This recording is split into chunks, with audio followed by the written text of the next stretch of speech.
Good morning, DawgNation. I am Brandon Adams, and this is DawgNation Daily. Daily podcast for Georgia Bulldogs fans, presented today by Kroger. Royal Caribbean Cruise, I'm on one right now. Great shows while I'm gone. Hopefully we're doing that for you. It continues today. Something kind of funny that I think Nick Saban's going to kind of hate, but if you're a Georgia fan, you're going to love. We're going to talk about that here coming up in a moment. Also, Kirby Smart recently gave some really nice credit to some Georgia fans about something that I think is pretty important.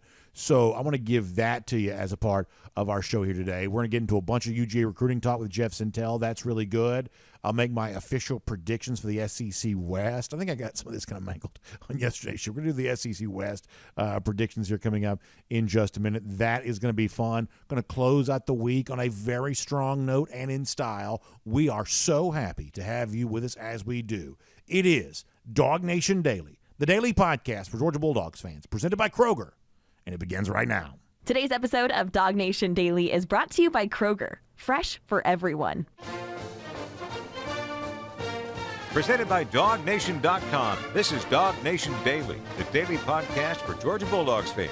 Here's your host, Brandon Adams. A lot of y'all know I love the preseason magazines. I'm talking about old school analog magazine. I like to buy them at newsstands, like to read them in the pool. I get, the ink all over my body, which is, I'm sure, not a very attractive image for you to consider. But nonetheless, I kind of like the old school magazines. In fact, as I'm speaking to you today, I am on a Royal Caribbean cruise ship enjoying a great cruise vacation with my family, and there's a very good chance I sit on that pool deck there. I'm probably reading a college football preseason magazine. I just enjoy doing that this time of year. Well, the other day I was at the pool in my neighborhood, and I was reading the Athlon Sports College Football Preview magazine, and something that I read made me laugh out loud. And I'm going to try to explain this to you over the course of the next couple of minutes to see if you think it is as funny as I thought it was the other day, because literally I LOL'd when I saw this, and by LOL I mean literally laughed out loud when I saw this. Here's the explanation. A year or so ago, Nick Saban kind of introduced a phrase into the college football lexicon that sort of stuck with us for a while, that Nick Saban was kind of in a habit, and he's done this seemingly a lot lately, where he's making excuses for why Alabama didn't win the national championship in 2021. And from his perspective, there was a very understandable and forgivable reason why Alabama did not win the national championship in 2021.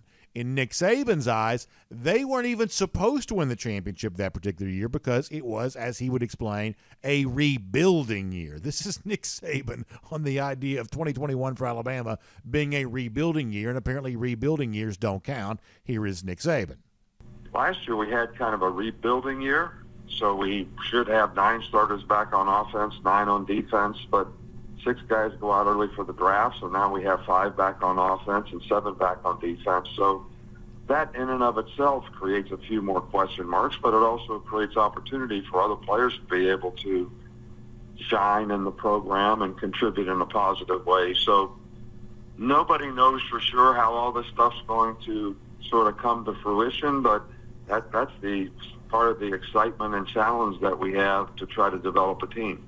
Now, the college football media doesn't always cover itself in glory, but the truth is, in this particular instance, I will give credit that most folks saw right through this. This was kind of portrayed as an example of Saban trying to downplay Georgia's national championship, throw dirt on Georgia's success, and kind of excuse or explain away Alabama's lack of success there in 2021, and most folks at the time weren't really having it, including someone you might think of as a typical supporter of Nick Saban's, Paul Finebaum. He went on ESPN, and he kind of let Saban have it at the time for the idea that losing in 2021 and not winning the national championship could be forgiven or excused away because it was a rebuilding year. This is what Finebaum said at the time. This is very predictable if you follow Nick Saban closely. Whenever he loses a game like a national championship game, here comes the excuse. Here comes the Nick Saban grievance tour. I mean, sometimes I don't know whether Nick Saban is trying to continue to be the greatest coach of all time or he wants Jimmy Kimmel's job. I don't really understand it because quite frankly, at some point, it's not a great look. And I know that that's not a popular thing to say where I live because Nick Saban can do no wrong, but First it was NIL that he was complaining about over and over, and now he's quibbling about what happened last year. And by the way, Greeny, in the past, you can go back into the record book. Every time he loses one of these games, he called the Sugar Bowl a couple of years ago a consolation game. He blamed the NFL draft on the loss to Ohio State when Ezekiel Elliott was there. There's always something with Nick Saban, but we still love him, don't we? So the chorus of criticism against Saban was so profound, including from Paul Finebaum right there, that Saban eventually a year ago kind of had to clarify his comments a little bit about exactly what he meant by the notion that it was a rebuilding year for him in 2021, the excuse making around that. I'm not quite so sure the clarity from the explanation actually benefited Saban very much, but nonetheless, he was forced to revisit the topic again. And one more reminder of exactly what Saban said about the idea of Bama suffering through a rebuilding year in its national runner-up season of 2021. I don't understand what's so hard to understand when the point being we were young and we should have 9 starters back on offense and 9 starters back on defense. That's the point I was trying to make. 6 guys went out for the draft. So as we usually have to do, we have lots of rebuilding to do again this season. So that's the point that I was trying to make.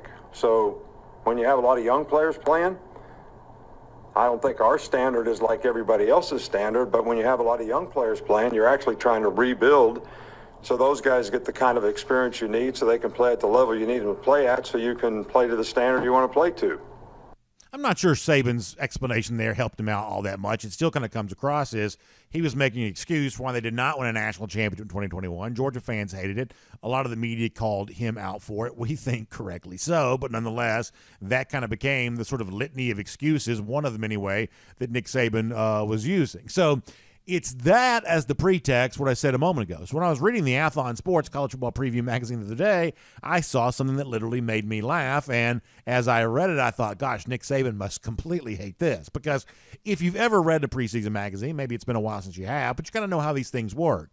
There's the various paragraphs. There's one for like, hey, here's what happened last season. Here's the outlook for the offense this year. Here's what the outlook is for the defense this year. It was actually in that kind of that chapter or paragraph, however you want to describe it, about the Georgia defense, that the sentence that I thought, oh my gosh, if Nick Saban read this, he would, he'd lose his mind. He'd spill his hair dye if he read this. And the fact is that in light of what Saban kind of introduced to us, the notion of a rebuilding year and nothing good can be expected to happen in a rebuilding year, apparently the folks at Athlon didn't explain it to the Georgia Bulldogs. As the folks at Athlon see it, looking ahead of the Georgia defense in 2023, they provide this reminder from 2022. In fact, let me show you this on the screen. Via the Athlon Sports College Football Preview magazine, their evaluation of the Georgia defense says, believe it or not, 2022 was a rebuilding year on defense. Now, wait a second. If you're Nick Saban, you're like, well, rebuilding years, you can't do anything in those years. Anything that happens in that year is completely excused away. You're forgiven. If you lose the national championship or whatever else, it doesn't count because it was only a rebuilding year. But Athlon says, guess what? There are some programs who are capable of winning national championships in what is actually their rebuilding year. And we were talking, kind of before we recorded the show here, some folks were laughing about the idea that anything connected to Georgia football and rebuilding year could make any sense from 2022. But hold on now. This time a year ago, a lot of folks have been a lot more likely to believe something like that. Georgia, after all, was replacing 5 first-round picks on defense. How many times we hear that a year ago? And it was thought to be that Georgia had no chance of winning this past national championship because of the fact they had lost so much off the previous year's team. And, yeah, maybe Georgia was lucky and, maybe Georgia kind of sort of flukishly stumbled their way to a national championship in 2021, but they better be thankful they have that because in 2022, they're going to be a far cry from what they were in 2021. Now Georgia gets to find out what a rebuilding year feels like. Well, guess what? Georgia's version of a rebuilding year apparently is a good bit different than Alabama's is. So Nick Saban used rebuilding year as an excuse. Georgia uses a rebuilding year as an opportunity to reload and come back and win another national championship. And all of this, while it may make Nick Saban angry to think about the way in which rebuilding years sort of function differently at different places, the truth is it is all very bad news for everybody else in college football. That Georgia really does probably on paper this year, as crazy as this sounds, maybe it does have more robust talent in place, more seasoned, experienced talent in place for this year's defense than it had a year ago. And as we've kind of been hinting at now for a good number of months, the outlook for the Georgia defense this season actually could be a little brighter than last year's was, that you do have the potential of multiple all-SEC players. In fact, one of the questions that we're asking right now as a part of our kind of theme of over-unders, over-under first-team all-SEC selections for Georgia here in 2023. Well, last year Georgia only had two, Christopher Smith and Jalen Carter. But this year, the chance of having far more than that, oh, yeah, you better believe that is a possibility. And you better believe it is really bad news for the rest of college football. Nick Saban's version of a rebuilding year, an excuse for why you couldn't win a national championship. Georgia's version of a rebuilding year, another national championship on the way to perhaps a third here this season. And the college football world better be getting ready for that. My name's Brandon Adams, and this is DawgNation Daily, the daily podcast for Georgia Bulldogs fans, presented today by Kroger, and happy to have you with us, no matter how you get to us, live on video, 10 a.m., Facebook, YouTube, Twitter, Twitch. We're on the radio at noon, of course, every day on our friends at Athens Sports Radio 960 The Ref. Coming back on Tuesday, once we're back live again, we'll also get back to our First and 15 at 9:45 on DawgNation.com, the DawgNation app. Looking forward to that. But every single day we do the show, always available as a podcast, Apple, Spotify, whatever you want to choose, whichever podcast platform or video platform, whatever works for you, works for us. We're just glad you find DawgNation Daily presented by Kroger here today. And a big thanks to our friends at Kroger for making today's show possible. Now, I'm obviously enjoying a great weekend right now on a Royal Caribbean cruise vacation. Doesn't get any better for me than that. But if I was at home, I'd be taking advantage of the summer grilling season. And so many of you enjoying that there too. And Kroger, obviously a great resource as you enjoy all of that. When you think about the great food, the ribs, the burgers, the dogs, the steaks, everything else you have, or the sides that go along with that, you get stocked up for all of that with our friends at Kroger. So stop by in store and do some great shopping here this weekend. Take advantage of great savings all summer long at your local Kroger. Make sure you do all of that today. We have a very busy show on tap for you. As I set it up, I need to briefly confess something just for a moment. So we're pre-recording this week. We've told you that. You know that. I'm on a little bit of a short vacation hiatus for a couple of days here. And when we do our vacation shows, one of the things that usually we just sort of have to do is we gotta have to like record these in segments a little bit. I don't know why we end up having to do that, but oftentimes we do. And one of the things I sort of pride myself on is keeping track of what day of the week it is as we're recording and then teasing ahead of what's going to happen on that show. I think yesterday I may have gotten drawn off sides a couple of times. I think yesterday I sort of set up something that we weren't quite doing. I may have referenced Mike Griffith as an interview guest when Mike actually joined us on Wednesday. Terrence joined us yesterday. So today I'm going to try not to do that because typically speaking I don't mess up on that. So today I'm going to try to set the stage appropriately. In fact, before we're done on this program, I'm going to make my official predictions, order of finish for the SEC West. Really looking forward to doing that. I think it's a fun division again this year, the big battle between LSU and Alabama. Obviously, a lot of attention being paid to that. And we're going to get into a conversation with Jeff Sentell coming up in a moment, too. There have been a lot of questions being asked about Georgia recruiting as of late, especially on the heels of Florida building some momentum and five-star guys saying this and whatever else, aftermath of the Elite 11. We're going to try to get some clarification on a lot of that from Jeff Sentell here coming up. I'm actually really looking forward to doing that. Prior to that, though, let us get ready to go around the Dawghouse, presented today by our friends at the Finish Long Drink. And the other day, Kirby Smart was doing a little bit of an unorthodox podcast interview. You may remember it was one of those interviews with one of those leadership-type coaches that he works with, and we put a link to this when we posted the show the other day. I'll put another link to the same conversation. We post this show there at DawgNation.com. But it's kind of an interesting, sort of a larger than just the football conversation about what the championship pursuit has meant for Georgia and kind of Kirby's mindset and how he's tried to coach up the mindset of his players. It's really interesting stuff. I think it's worth your time to probably hear the entire thing, and I'm sure at some point in time we may revisit this podcast interview again just on any number of subjects because there were a lot of very interesting topics that were discussed during this particular interview. But there was one thing in particular that I wanted to pull out here for a moment as we're around the Dawghouse presented by Finish Long Drink, because Kirby Smart, I thought, gave a nice level of credit to Georgia fans about a very specific thing. The context of the question is what the national championship meant to Georgia and meant to Kirby Smart in particular, and the sense of satisfaction that he's had after that national championship. And one of the things that he talked about was the connection the Georgia players had, and the fact that you work hard, you unite yourself around a common goal, and the sense of satisfaction you have when that's all said and done. And so many of us kind of understand exactly what Kirby Smart means when he says that.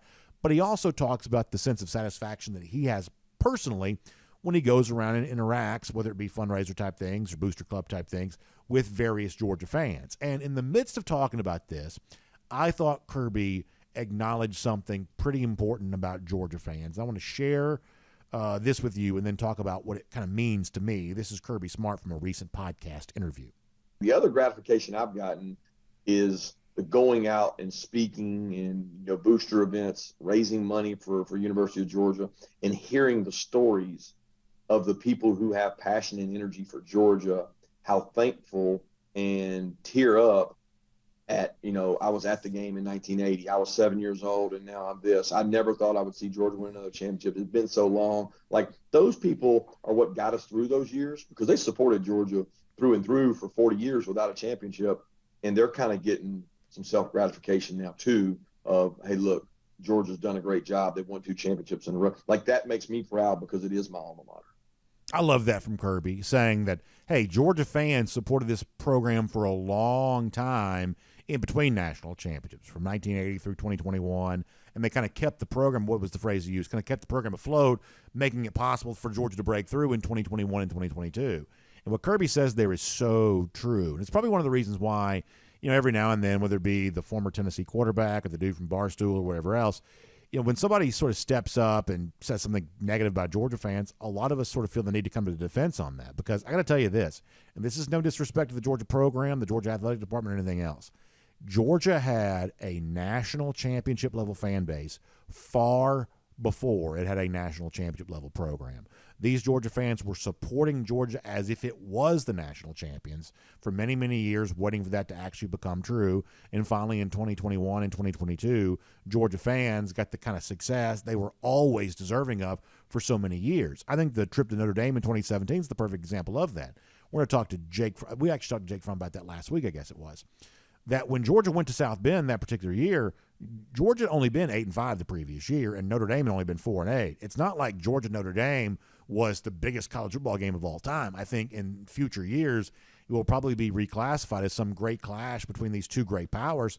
But based on the previous season, Georgia-Notre Dame wasn't even that big of a game. Neither team was ranked in the top 25, right? I mean, it just was not necessarily that big of a deal to begin, that particular season. And yet Georgia fans, to the tune of 40, 50,000, however many there were, Georgia fans in tens upon tens of thousands went up to Chicago, went to South Bend, because that's the level of support they wanted to give to their program. That's the level of support they've always given to their program. So when you hear Kirby Smart talk about what the national championship means to him personally as a Georgia alumnus, referencing the level of happiness and the satisfaction that Georgia fans have had because of the number of years that they've been supporting UGA, I think that's just a really appropriate comment. I'm really glad to hear Kirby Smart say that. We'll put a link to the full podcast when we post the show later on at the world-famous DawgNation.com. And that is Around the Dawghouse, presented today by our friends at the Finish Long Drink. Of course, Finish Long Drink, a great choice for you. Mentioned summer grilling season a little earlier.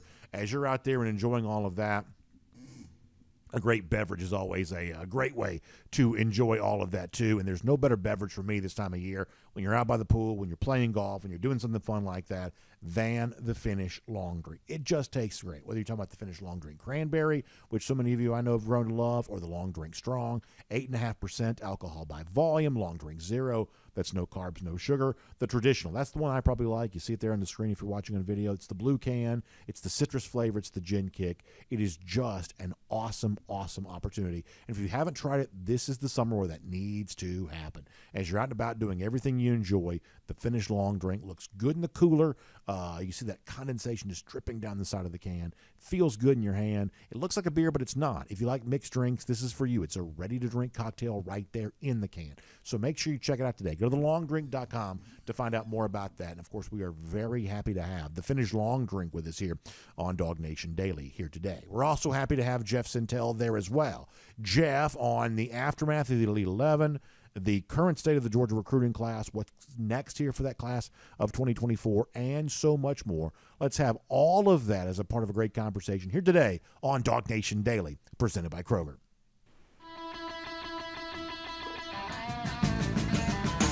From Athens and across the SEC or wherever the recruiting trail may lead, here's a DawgNation.com insider. And here on DawgNation Daily, always great to talk some UGA recruiting with Jeff Sentell on DawgNation Daily, presented by Kroger here today. There has been a lot going on with Georgia, some of it interesting, not all of it good, but we'll decide what it all means here over the course of our next few minutes, and we'll invite Jeff to participate in some of these really fun over-unders that we've been doing with our various guests here this week.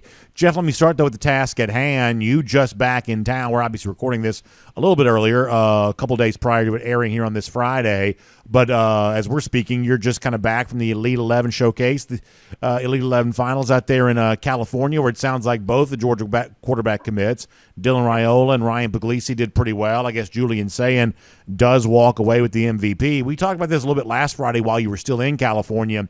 Sometimes it's kind of hard to tell what's what with this, so I guess now that it's all said and done, I know you'll be writing about this plenty at DawgNation.com, but how did Dylan Raiola perform? How did Ryan Puglisi perform? What did you learn about both these quarterbacks there in this environment? So great question there, Brandon. One of the things that from doing the Elite 11 for a lot of years, a lot of guys go there and they want to see him shine. They want to see the star sparkle. They want to see kind of like Olympic diving. They want to see the perfect 10s. They want to see these great quarterbacks look great. Well, from going out to that event for many, many years now, it's really not about them looking great. It's about being placed in a pressure cooker, making them do things that they've never trained for, they've never studied, prepared for. And it's more about the mental grind and how you adapt to being uncomfortable. And I'll be honest, Brandon, I went there wanting to see Ryan Puglisi and Dylan Raiola get punched in the mouth. I wanted to see what happened when things don't go their way, and things didn't go their way. And you needed to see that, to continue the diving metaphor there. When they have the belly flop, I want it off the high dive, and everybody's watching. How do they respond to that? One of the things, Brandon, that purposely the Elite 11 organizers did is they always had Puglisi and Raiola in the same group. They always had them throw right after one another in everything they did to get them used to what the Georgia Crucible is going to be like. There's one particular instance, Brandon, where Raiola, and it's one of those things, if you remember collecting trading cards growing up, now there's a company that has bought the brand and logo for rated rookies. Yeah. And they put all these rated rookies quarterbacks in really kind of like quarterback gymnastics. They had them throw into the wind. They had them throw through targets, had them throw through hoops. They had them try and throw on the run. And Raiola did not look very good at that at all. Like Raiola might have hit one target out of 8. Okay.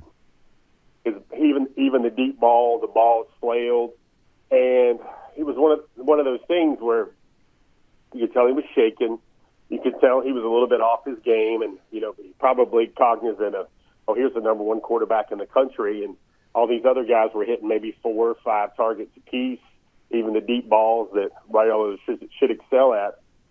And here's what he did. He came back, and for his final performance of the Elite 11, he had a 7-on-7 session where he had 5 drives, and he scored touchdowns on 4 of those 5 drives, and really should have been 5 out of 5 because one of the best balls I thought he threw in the entire 7-on-7 session was when he put it right where his guy needed to, and the guy dropped it.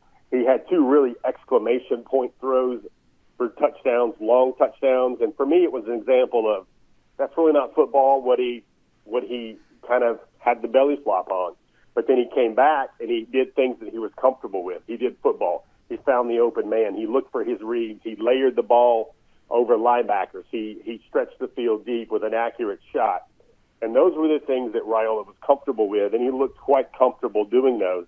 One of the main things you saw from him is his ability to push the ball to every corner of the field and not look like he was under duress while he was doing so. Didn't have to muscle up his balls. And I think you take his pro day session, which he completed 18 out of 20 and finished, I believe, 3rd with a score of 44, and you take that 7-on-7 session where he scored touchdowns in 4 out of his 5 drives, and you kind of compare that to the guy that won the event, Julian Sand. Julian Sand, the Alabama commitment, out of 50, I believe, or 49 on his pro day, better than Raiola.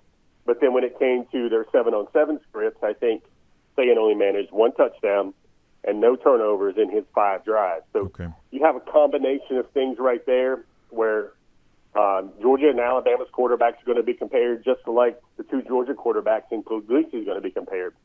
As for Puglisi, to keep my comments short and sweet, I thought he was excellent. I thought he was everything everyone expected him to be, not quite a top 5 quarterback, but definitely a top 10 level quarterback, top 12 level quarterback. He really throws the ball super hard, Brandon. He's a competitor. His mental mindset was always there. He was ready to go after Raiola in every turn, and he was the guy when he had to go to those stations and throw the ball through hoops, Brandon. Looked very excellent at it. He got into a rhythm. He especially threw the ball really well to the left side, and it just seems to me, but between those two and the time each of them want to take at Georgia to get things done in their career, I think the Dogs are really well set up for the next 3 or 4 years in the quarterback room. So one quick follow-up on this for those that maybe don't live in this world full-time. Anything that you saw this week, does that threaten Raiola's status as the nation's number 1 recruit? I don't think so, because remember, Brandon, the number 1 recruit has to have some sort of dripping with pro football potential to it. And saying for as accurate as he looked, and he looked very accurate, he was surgeon-like with a lot of his throws. And he even looked very good in, a lot of those quarterback-ish type things besides just being an accurate thrower. But you got to remember, he's probably 6'1.5", 6'2" at the most, and he probably weighs about 185 to 190 pounds. That's not going to be your prototype quarterback size, whereas Raiola is 6'3", 225. Looks effortless when he throws the ball. I think Saban will probably jump to comfortably the number 2 quarterback in the class and maybe push Raiola and be right there. But I don't see them taking him all the way to the top simply because of the physical differences in the 2 quarterbacks. And shifting gears, but staying on the topic of recruiting here for a moment, I think, and I say this half-kiddingly, but I think we've sort of arrived at the what's wrong with UGA recruiting portion of the summer from the standpoint that it seems like, and you can tell me how true this is, that some of the anticipated momentum for Georgia and its 2024 class has kind of slowed down a little bit. I don't mean that in an overly negative way, but right now you got Georgia fans sort of forced to endure a handful of visits for KJ Bolden. Bolden just took a visit to Ohio State. There's obviously a pretty strong family tie for him there in Columbus. Edric Houston was also on that visit too. That ship appears to have sailed. Houston looks like he's going to go to Ohio State if you're going to listen to the online chatter here at the moment. You had Jeremiah Smith saying in California what he said about his perception of the Georgia offense. I don't think many Georgia fans thought Smith was coming to Georgia necessarily, but it kind of echoes the fact that Mike Matthews is also not coming to Georgia either. Maybe there's still a great chance for Ryan Wingo, but there's kind of a degree of radio silence there right now on that. I don't know that too many Georgia fans were too worked up earlier this week when the defensive lineman out of Creekside, the defensive line out of Creekside made his decision to go to Florida, but nonetheless, that was, I think, a recruiting battle that Georgia would have liked to have won. How do you kind of currently assess the current state of Georgia's 2024 class? Obviously, it's going to be an elite class, and it's, I guess, very likely to be the number 1 overall class. And yet there are also some things that Georgia fans would kind of hope falling into place that, you're kind of left to wonder how all that's going to go. What do you kind of read about all of this here right now? I think I read it, Brandon, that it's always right on time for freak-out season, I guess, for Georgia fans in terms of who they might or might not get. Houston was kind of trending away from Georgia for the last maybe 4 to 6 weeks. What I kind of see, let me add some clarifiers to the thought bubble here. I think Georgia will still finish number 1 comfortably. I think Georgia will still have their number 1 overall all-time class with the 2024 cycle.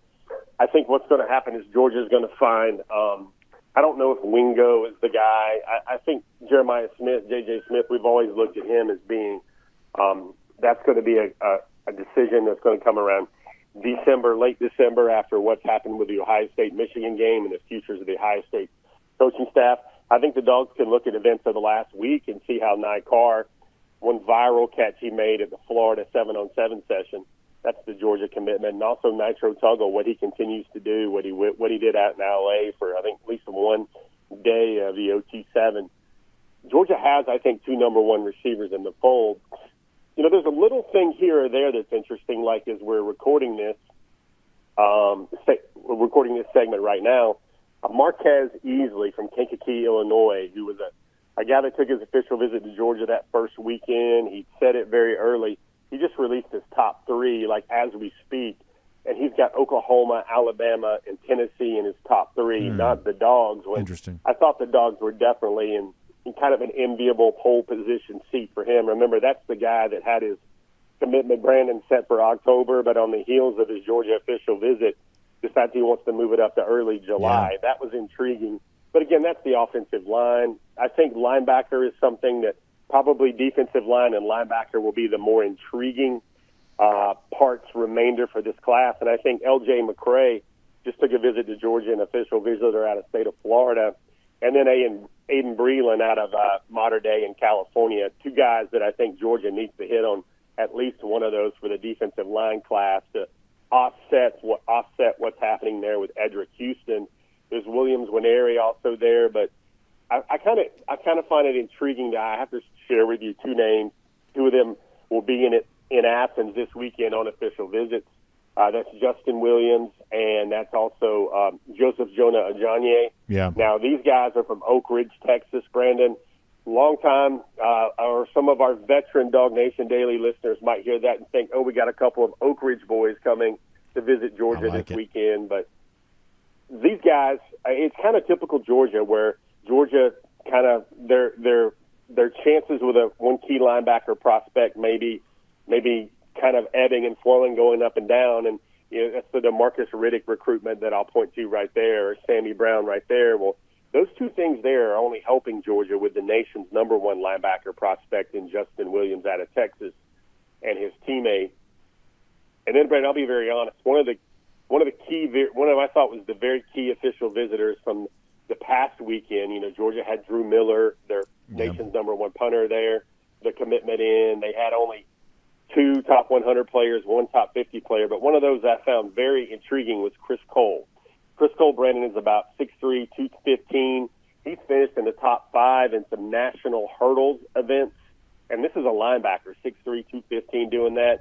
He wants to be a doctor when his time, sports medicine doc, when his time in the game is up. But, Brandon, there's a spark between his eyes. There's an intelligence there. There's some charisma there. There's kind of a you can just kind of tell a vibe there when he talks about Georgia.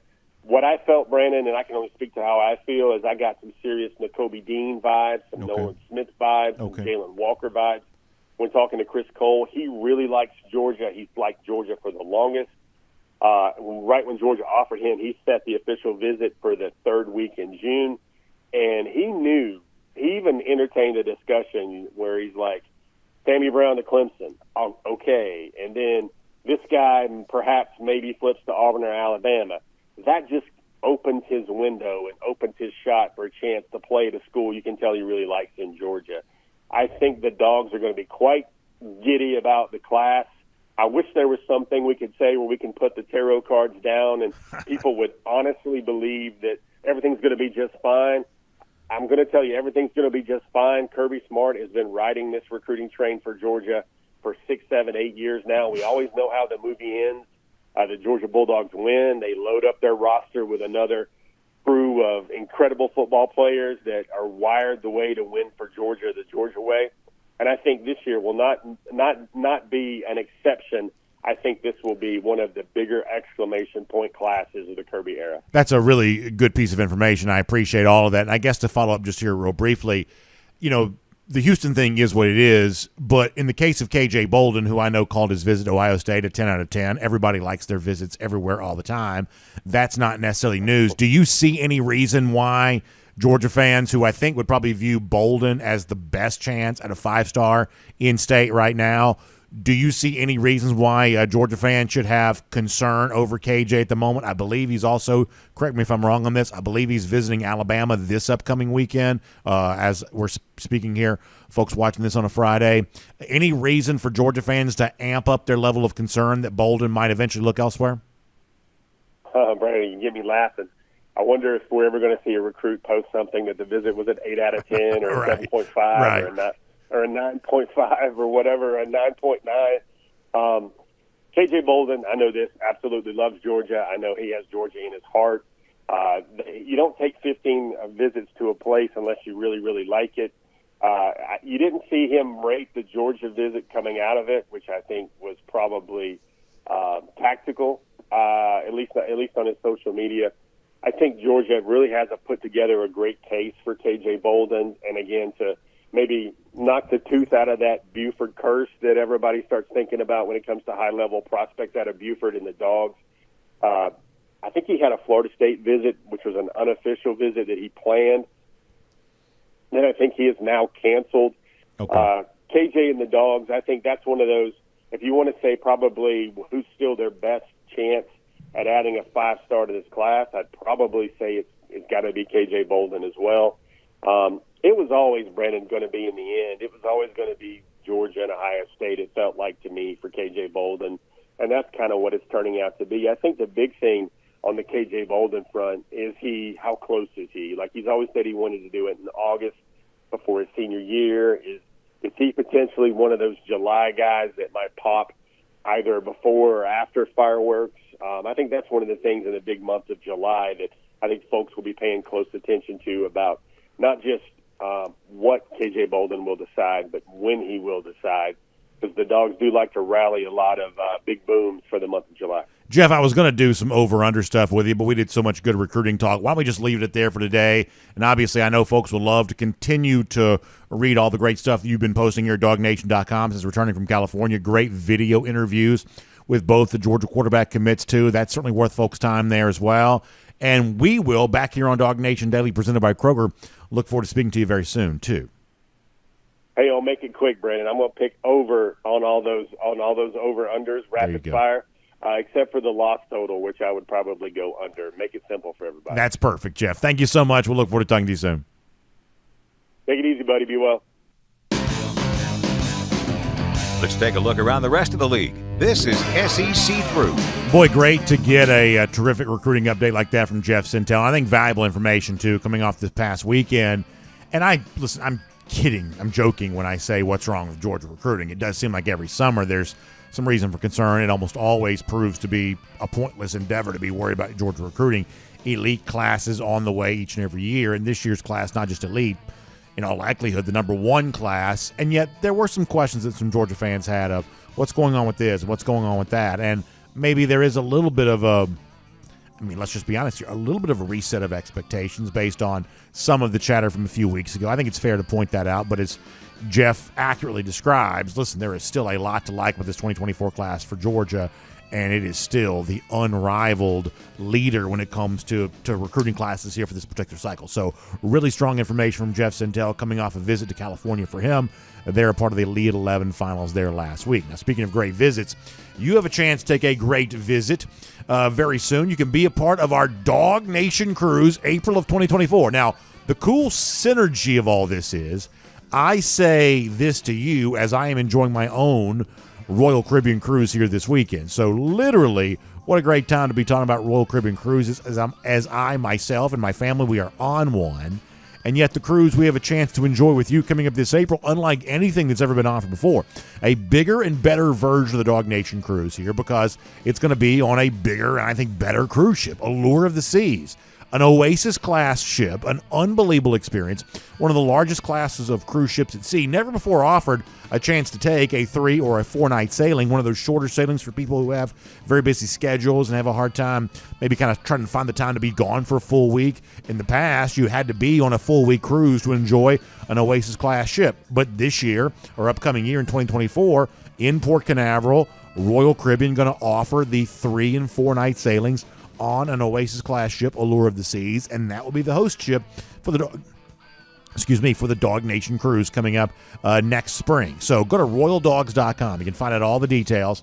Going to Nassau in the Bahamas, perfect day, Coco Cay, going out of Port Canaveral again, the big NFL draft party, all the things that made the Dog Nation cruise so much fun this past year, and even more special surprises on the way for 2024. So there's only room for 200 staterooms. Many of those have already been booked. Go ahead and get yours reserved today. RoyalDogs.com for more on that. RoyalDogs.com. Okay, so yesterday, as we're cruising around the SEC, courtesy of Royal Caribbean, I gave you my official predictions, order of finish for the SEC East. I want to do this for the SEC West today. Now, Monday, I'm going to give you my official prediction for the college football playoff. I've already told you I believe that Georgia's going to win the national championship and go for 3-23, but we'll pick the rest of the playoff on Monday. And admittedly, I'm having a little bit of a hard time finding my 4 teams. There's some internal debate in my mind of, well, can you really pick this team? Can you really pick that team? Can you really do that? There's some debate in my mind on that. So we will we'll have it out on Monday, and I'll kind of lay it all out for you, and we'll just sort of figure out where it's all going. We will do that then. But for today, let's do the SEC West. SEC East was yesterday. SEC West, probably a little bit more challenging, a little bit more difficult. I want to start from the bottom and work my way up. Mississippi State, we mentioned in this space on Tuesday. Obviously, first-year coach Zach Arnett. I don't expect much. They'll probably be good defensively. They'll probably be pretty physically tough. They'll probably experience some growing pains with the passing of Mike Leach and the huge changeover that Arnett wants to institute offensively. That means probably a lot of losses, and so I'll put them at the bottom of the SEC West. One spot above them, I have Arkansas, and I really hope I'm wrong about this. I've been warning you about this for a little while here. I don't love the vibe at Arkansas right now. Changeover at coordinator. Dowell Loggins also leaves to go become South Carolina offensive coordinator. I don't think you fault a guy leaving a position coach role to go take a coordinator role. I don't think you fault that necessarily. Not even necessarily. I don't think you fault that at all. But they've had some exodus with the transfer stuff here a little bit. KJ Jefferson's back. That's good news. But, man, they had some losses last year that were close, could have gone a different way. And had they gone a different way, I think it probably creates a little bit of a different feeling around Fayetteville that exists right now. I love Pittman. I want there to be more college coaches like Sam Pittman. But no matter how great the personality is and how successful the first couple of years were relative to expectations, eventually you have to kind of keep that going. And after last year, Arkansas needs to win some games here this year. And for now, we're going to kind of put them 6th in the SEC West and give them a chance to prove us wrong. Ole Miss, I've got 5th. That's obviously an opponent for Georgia, so this is somewhat relevant. I think the issue that I have with the Rebels is this is a very transfer-centric team. And if you look at the Ole Miss schedule, it's actually pretty tough. You're talking about non-conference game against Tulane. You're talking about the entirety of the SEC West, plus having to play Georgia. There are some losses on this schedule, it would certainly seem. And for a transfer-oriented team, sort of a short-term-oriented team, a team that kind of comes together with the hopes of, hey, let's make a name for ourselves and go on to the NFL, what's the vibe going to be in Oxford if they lose a bunch of games? The version of Ole Miss that comes to Athens in November, are they checked in or are they checked out? I think it's tough to know. And that's why I can't have them any better than 5th in the SEC West. I think they lose games. I think those losses could kind of compound and magnify.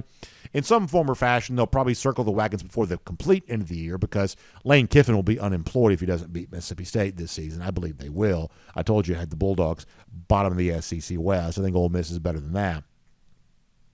But Lane Kiffin needs wins. He needs to certainly do better than he did a year ago, at least get off to a better start here this season. But come middle of the campaign, it gets pretty tough for Ole Miss there. So hard to see them much better than 5th in the SEC West. I've got A&M at 4th. I think that Bobby Petrino, if he's allowed to call plays there, could make a positive impact. I think Evan Stewart's one of the best wide receivers in all of college football. You know, we'll figure out what happens at quarterback there, but, you know, this is a team that might not be quite as embarrassing as A&M has been in some spots, last couple of years, but this is also a pretty tough SEC West, and from that standpoint, hard to have them any better than 4th. In fact, the team I have ahead of them, I actually have winning on the road there. I've got Auburn as 3rd in the SEC West this year. I think that Hugh Freeze is a big upgrade at the coaching spot. Now, listen, some of y'all may say, well, this is my new version of Jimbo Fisher. I talked up Jimbo Fisher. That didn't turn out to be true. At least it hasn't turned out to be true yet. In the case of Jimbo Fisher, this may be the latest example of that. Or I should say Hugh Freeze may be the latest example of that, where I believe that Freeze has a real opportunity to bring Auburn football back to respectability. And I think 3rd in the SEC West for me this year sounds about right. I think they maneuvered the transfer portal pretty well, probably recruited a little bit better than you realize. I like the coaching hires that Freeze made. I like Philip Montgomery specifically as an offensive coordinator. Hugh Freeze himself, a very sharp offensive mind. You can say what you want about this guy's personal life, and certainly everybody has. But on the field, I think he brings an SEC culture back to Auburn something they desperately need, and I believe they'll win on the road at A&M, for instance. That may be enough to put them third in the SEC West over a team such as A&M, who might typically be slotted there and probably will be when the SEC media days take place in a couple of weeks. I've got LSU 1, Alabama 2. Now, let me just say this really quick.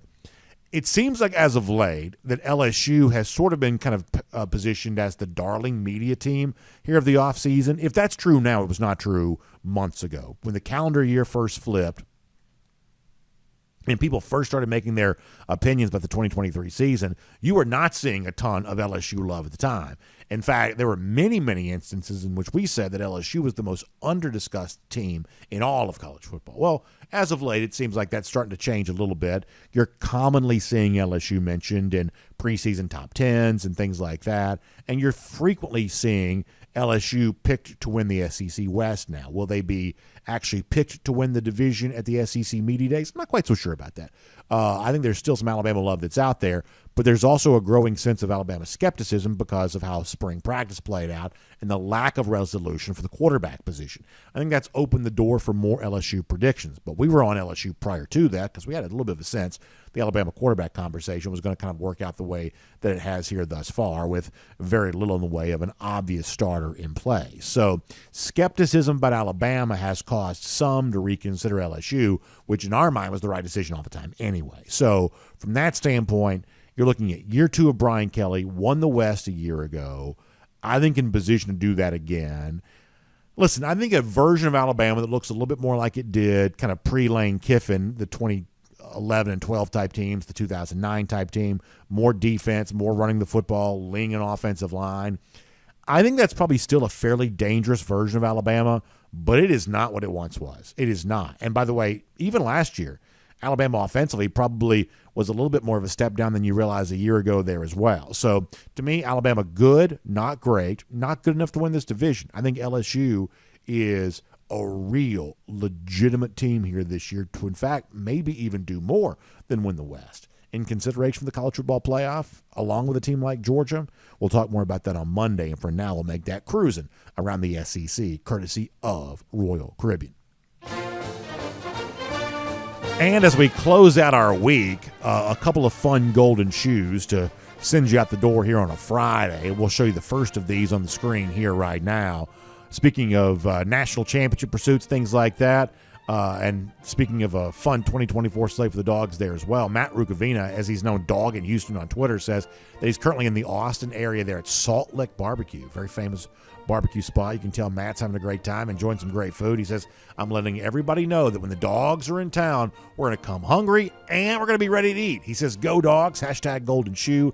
Matt, that looks like a very good plate there and probably a really good precursor of some wonderful meals that Dog fans may have when they go out to Austin next year. So good stuff from you. We'll give you a well-deserved golden shoe for all that. And by the way, if you're going to have a great meal, you got to have something great to wash it down with. Our buddy Ness Baldazon shares this. He says, proud to see the finished long drink right there taking center stage. And what he's sharing here is a tweet coming from Dwight on Twitter. And at the golf course, as I told you before, the finished long drink, always great on the golf course. And there you see, right there in the middle, that finished long drink cranberry. Dwight having a good time with that. Ness sharing that with me. We'll send golden shoes all the way around for those enjoying some finished long drink here this weekend, too. Now, speaking of a great cocktail or a ready-to-drink cocktail, right there in the can, how about the cocktail party coming up? Our Gator Hater countdown, just 127 days from right now. That is our Gator Hater countdown, the day in which we think Georgia beats Florida again. Y'all have a great weekend. We'll see you back here Monday. DawgNation Daily, presented by Kroger. We will look forward to talking to you then. And on video, time now for the R.S. Andrews Cool Down. R.S. Andrews, the one you turn to for your air conditioning, heating, plumbing, and electric needs. They show up on time. They'll do the work that's promised for the prices promised. As I told you, on Monday, we are going to do our official playoff predictions, and it is not easy. I got to tell you, it's not easy. Not easy to do, but we are going to do that nonetheless. So we already have Georgia in there. We have Georgia winning the national championship. I gave you a little bit of a hint about what I might be doing with one of the other teams there. So we'll kind of finish off those on we'll finish those off on Monday, and obviously always look forward to hearing your thoughts on that there too. So we'll get back to live comments again on Tuesday. That's when I'm back from my cruise vacation, so we'll look forward to doing that with you then. In the meantime, y'all make sure you check out R.S. Andrews online for your air conditioning, heating, plumbing, and electric needs. Showing up on time, doing the work that's promised, the price that's promised, including getting that air conditioning unit tuned back up to factory fresh specs. You can trust R.S. Andrews on that today. Y'all have a great day. Back here tomorrow, or I should say back here Monday, DawgNation Daily, presented by Kroger. We'll look forward to talking to you then.